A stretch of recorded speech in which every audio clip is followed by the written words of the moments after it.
Jadi ini excited banget untuk bisa meranin ini dan ya seru sih ya. Kita berantem mulu sih. Iya, kita berantem mulu sih.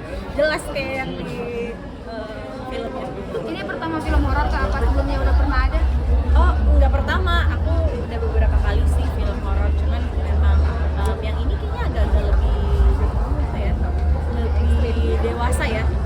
Lebih ekstrim gitu, lebih kelihatan jelas ya gitu deh. Tapi kamu menjaga mood di sini gimana sih? Karena ada beberapa kali kan yang maksudnya kayak naik Turun emosinya.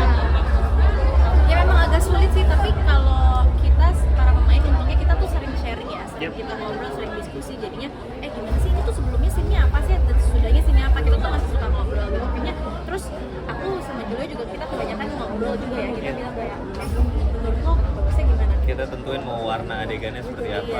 Iya. Sama Kak Aca juga kan. Sama semuanya sih kita benar-benar saling diskusi dan saling mengingatkan juga. Kayaknya tadi inget gak yang kita berdua itu kan? Jadi kalau misalnya ada yang lupa kita ingetin satu sama lain. Jadi ya terbuka aja. kan ada juga cukup ekstrim ya, maksudnya Memang ekstrim gitu. Gimana sih caranya biar nggak takut dengan adegan-adegan seperti itu? Karena kan bagian bisa di depan mata sendiri terus segala macam gitu. Paling kalau misalnya adegan-adegan itu justru kadang-kadang kita kebantu secara organik karena situasinya untuk pertama kalinya juga aku mengalami hal seperti itu.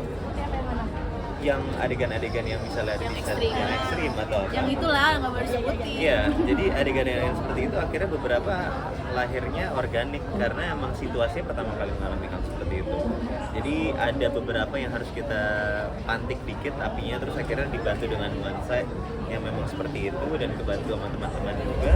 Nah akhirnya udah tercipta seperti itu. Bahkan bisa di depan mata aja gitu.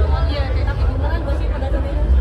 Ya pastilah, namanya manusia ya. Maksudnya depan mata kayak gitu aku juga nggak berani. Aku paling nonton film horor aja kalau yang ngatain dicongkel-congkel gue udah tutup mata deh. Udah kagak bisa deh kalau misalnya tentang mata gitu ya. Tapi ya ini harus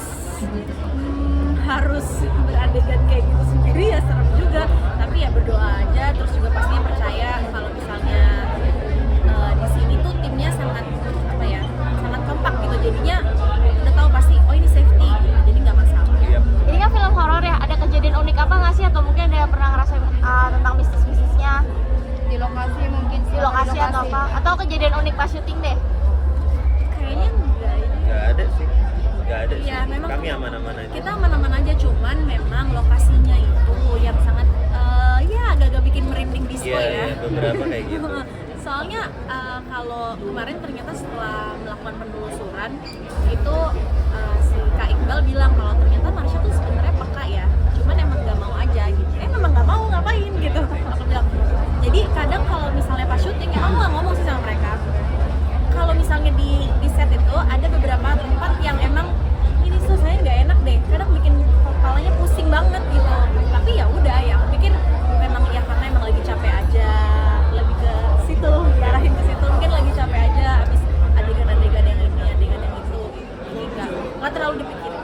Soal yang video itu kan maksudnya yang video soal kami merekam terus di replay itu kan banyak orang di situ sedang sepi.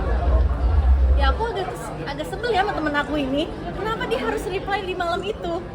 Aku sampai bilang, udah lu gak usah chat gue deh. Aku bilang, gak usah chat gue, gue lagi syuting, jangan gangguin gue, ntar gue takut. Kejadiannya cuman jadi kan itu banyak sawah-sawah ya, aku cuman foto aja, kayak lagi update aja, terus tiba-tiba banyak yang reply, ini kok rame banget sih di situ berkegiatan gitu. Udah deh diem ya, jangan chat gue lagi, udah besok pagi aja. Masih sama Ju tadi kan cerita tentang kesehatan mental gitu. Seberapa penting sih kesehatan mental buat kalian gitu? Jadi kan kayak ujian kayak tadi tuh jamnya callingnya di malam gitu. Iya. Juga secara fisik juga capek gitu. Apalagi kamu juga pernah cerita, kamu juga pernah yang sejak serial pertama itu pernah ngalamin kayak gangguan emosi. Iya. Kalau misalnya menurut gue mental itu sama pentingnya sama kayak fisik. Karena kan ya tubuh kan ada banyak komponennya dan akhirnya mereka terikat antara satu dengan yang lain ya. Terus tadi apa lagi?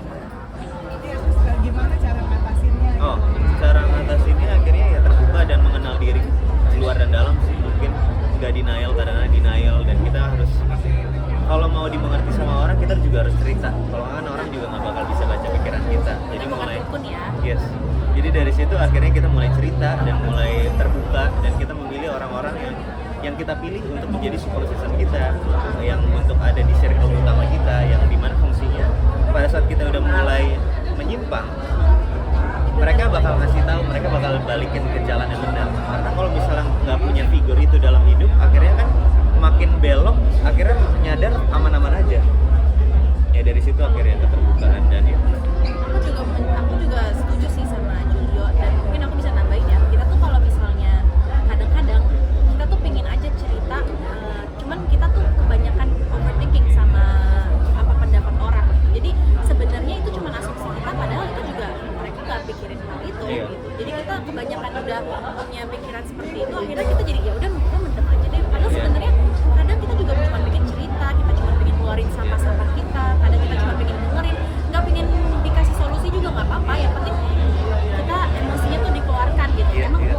dirasain dulu baru dikeluarkan gitu kan, nggak apa-apa juga gitu. Benar-benar. Dan mungkin kalau emang yang butuh bantuan secara apa ya, secara yang lebih pintar gitu ya, lebih ke orang yang lebih bisa menghadapinya, ya mungkin emang harus ke psikolog. Dan sekarang psikolog juga udah nggak apa-apa kok, maksudnya itu bukan suatu hal yang sakit gitu Iya, loh. iya, Jadi iya.